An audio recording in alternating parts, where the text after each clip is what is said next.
আজকে chilli flakes দিয়ে বানাইলাম আর আনারসের খেখে ভালো পাওয়া আনারসের ভর্তা কমেন্ট করবা আনারসটা একটু কুচি কুচি কইরা হালকা জাল হইব ঝটপট খুই কেকে আমি তাহলে বানাই মাঝে মধ্যে গার্লিকের পাউডার দিয়া গার্লিকের পাউডার শেষ হয়ে যায় আর কি আর খেতা দেয় আমার আবার ভর্তা খাইতে ভালো লাগে যে কোনো ফ্রুটস একটু খেতে হইতো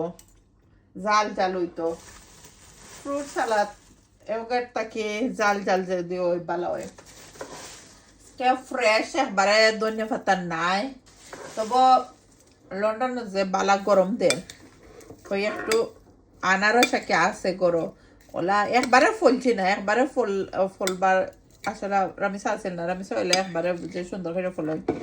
তো একবারে চাকু দিয়ে ফলতে পারি না নিয়ে হইয়া দেন সুন্দর হইলে দেখতে পারা একটা জটপট কুইক আনারসের ভর্তা তো যেটা আছে ওটা দিলাইলাই অনেকে কইন আফা সরিষার তেল দিও সরিষার তেল আমি ভালো পাই না নি আর আমার ফুরিন তো খাই না সরিষার তেল দিলে তারা কি ওটা ও তেল ভালো পাই না দেখে খাইয়া লবণ লবণ লাগছে নি বিসমিল্লাহ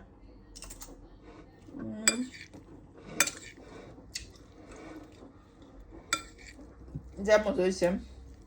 আমার জামাই হইলে তাই কইলানে সরিষার তেল দাও মজা লাগবো বা আমার ফুরতাইতে আর আমি যেগুলা খাই আর ঠাইন থাকুন না গরো তো ওই সময় আমরা সরিষার তেল সারা বানাই ঠাইন দিয়ে সেটা ভর্তা বানাইলে তো সরিষার তেল দিয়ে বানাই নাকি আমি একে অত বেশি পছন্দ নাই যে মজা আছিল